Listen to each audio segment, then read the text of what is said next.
The film begins with a man named Aldegisel, who is a king in Frisia. At that time, he and other leaders from his community are trying to figure out why their crops keep failing. They're really worried because without crops, there won't be enough food. They think the reason the crops are failing is because their goddess Freya is making the land bad. They believe they need to sacrifice a girl to make her happy.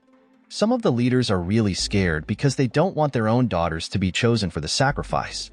They argue about this because it's an old tradition. At that time, the king's son, Redbad, doesn't believe in sacrificing anyone. He thinks they should work harder instead of sacrificing girls.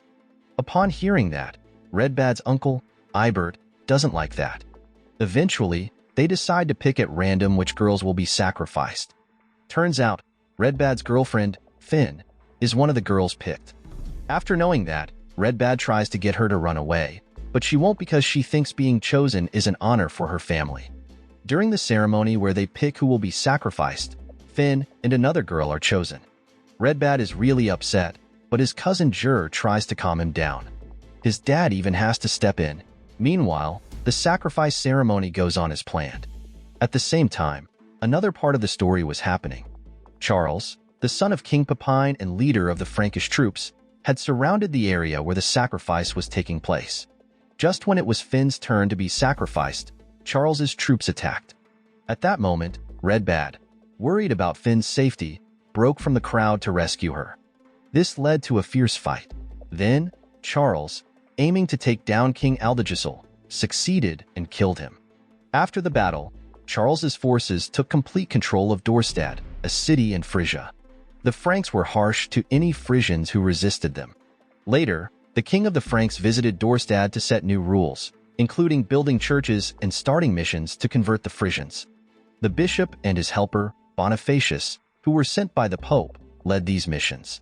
Soon after, Redbad and some Frisians escaped to a place called Wijnaldum. There, Redbad, who was injured, was looked after by his younger sister. Meanwhile, Ibert blamed him for all the troubles, claiming his actions had angered their gods and caused their exile. But there, some Frisians defended Redbad and wanted him to become the new king. However, it was decided that Redbad's fate would be determined by a traditional ritual using a wooden lottery. At that time, Redbad was found guilty in this draw and was thrown into the sea tied to a raft. Without anyone noticed, Edwina, a female spiritual leader, secretly attached a royal pin to Redbad's clothes, hoping that it would protect him with the spirits of their ancestors. Back in Dorstad, the bishop and his followers started to teach the Frisians about their beliefs. Some Frisians really didn't like this and resisted. The bishop, getting a bit impatient, decided to take a tougher approach, which Charles, their leader, agreed with. He told everyone they had to listen to the bishop and his group. Elsewhere, Redbad ended up on the coast of Denmark after his trial at sea. There, a woman named Free found him. Although the local people first wanted nothing to do with Redbad and even thought about hurting him, Free's father, Wiglek, who was the leader there, saw it differently. He believed that the sea saving Redbad was a special sign. Meanwhile, back home, the Frisians had to pick a new leader since Redbad was gone. At that time, Jur, who was actually Redbad's friend, was chosen, but this was really because Ibert, who always wanted more power, pushed for it. 3 months passed, and Redbad changed a lot. He didn't show off his sword skills anymore. Even though some of the new people he met made fun of him, Redbad just ignored them and kept to himself. On the other hand, Wiglek, who had taken Redbad hunting, shared a strange dream with him about a whale that was dying but not yet dead. Wiglek felt this dream was somehow connected to Redbad. Suddenly, while they were talking, they were attacked by Swedes. At that moment, Redbad wanted to jump in and help defend, but Wiglek stopped him, thinking it might bring them bad luck. To keep Redbad from fighting, Wiglek had to knock him out. When Redbad woke up from being knocked out, he followed the Danish people to the beach. There, he decided to help the very people who had saved him. With Free's help, Redbad joined the battle and together, they managed to win. After the fight, it became clear that Free had started to like Redbad quite a bit. Wiglek then offered Redbad some land, and even suggested he could marry someone from their group. Free was okay about it. There, she said she wanted Redbad to be her husband, and Wiglek agreed. Soon after, Free gave back the pin she had taken before, showing she always knew Redbad was special. Everyone was happy and celebrated Redbad and Free's wedding with great joy. Back in Dorstad, King Pepin was upset because the Frisians had burned down the church they built. Soon after, King Pepin called Jur to talk about it and asked him to take responsibility for what happened. But there, Jur, who really loved his homeland, felt this was unfair to his people, but his father preferred to just make peace with King Pepin. After this, the bishop visited Jur with a plan. He proposed that Aldegisel's daughter, Cinda, be baptized and married to Charles to help make peace. Some of the chiefs liked this idea because it could bring peace. Jur thought that Redbad should be the one to decide, but some people thought Redbad was dead, so they said Jur had to decide. Meanwhile, Redbad was living a quiet life until he heard troubling news about his younger sister. He and Free talked about saving her. Then, they decided to go back to Dorstad with their baby. Although it was hard for him, Wiglex supported their decision to go back. The next day, Cinda was taken to a fort where she was supposed to live and get ready to marry Charles. She even met King Pepin again. There, King Pepin tried to speak kindly to her, but brave Cinda wasn't having any of it and spat at him. This made Charles threaten to hurt her loyal servant if she didn't agree to cooperate. Meanwhile, Redbad, having returned to Dorstad, saw how badly his people were being treated. When he got to the Wijnaldum area, all his friends welcomed him warmly, which was a heartfelt moment, especially when Free and her child met Finn. On the other hand, Jur, now the king, also greeted Redbad warmly. Eibert, however, was not happy at all about his return. Even though Redbad was the rightful king, he still respected Jur as their leader.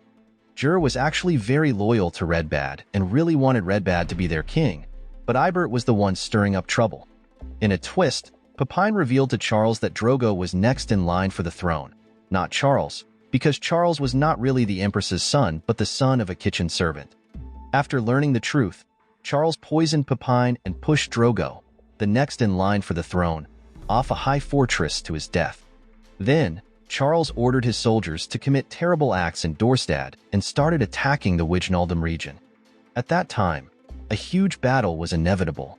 Redbad set up an attack from the north and managed to take out one of the Frankish leaders. He used the leader's head as a bait to split the Frankish army, which was one of the strongest in the world with a huge number of soldiers. At that time, Redbad outsmarted the Frankish soldiers who were chasing him by leading them into the sea straits that were drying up. Turns out, his plan was successful. When he got back to his main army, it really cheered up his soldiers. In the end, the Frisian soldiers beat the Frankish soldiers, who had to go back to their town, Dorstad. Shortly afterward, Eibert met Charles in Dorstad, and it was revealed that Eibert had betrayed his own people. Then, Charles used Eibert to try to eliminate Redbad, and Eibert agreed to help him. Meanwhile, Free rode towards a church. At that time, Eibert followed her secretly. There, Free, who had become a Christian before marrying Redbad, spoke with Bonifacius, asking him to convince Willibrord to change how they spread their religion to avoid more wars. After their big win, Redbad and his friend Jur decided to go after the Frankish troops who were heading back to Dorstad. Jur wasn't sure if they could win because the Frankish soldiers were strong, but he eventually agreed to Redbad's idea. Redbad also met some visitors from Denmark and asked for their help in a battle that was going to happen before the next full moon. On one side, Bonifacius was trying to get Bishop Willibrord to treat the Frisians more kindly. Touched by Bonifacius's soft way of speaking, the bishop hugged him and gave him some advice. But then, the bishop did something really shocking. He brought soldiers to cut down a tree that was very special to the Frisians, which made them very upset. The bishop even challenged their god to hit him with lightning. Upon knowing that, Edwina got very angry and was killed in the mess that followed. When Redbad found out what had happened, he was furious and made a big scene. Not long after that, Eibert showed up with Charles's soldiers and saw a chance to twist the situation to his advantage. He told everyone that Free was a Christian who was secretly working with the priests, and he suggested that they should hand over Redbad and his wife to Charles's forces to avoid more problems. The leader of the enemy troops promised peace if they did this. At that time, Redbad decided to let himself be captured to keep his people from suffering a bigger defeat, but the sacred trees were already gone.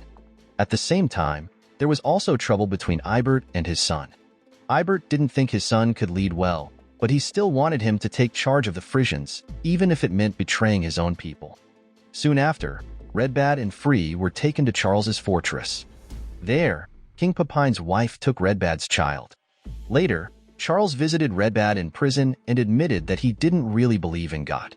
He said he just used religion to get more power and threatened to hurt Redbad's family if he didn't follow orders. The film ends.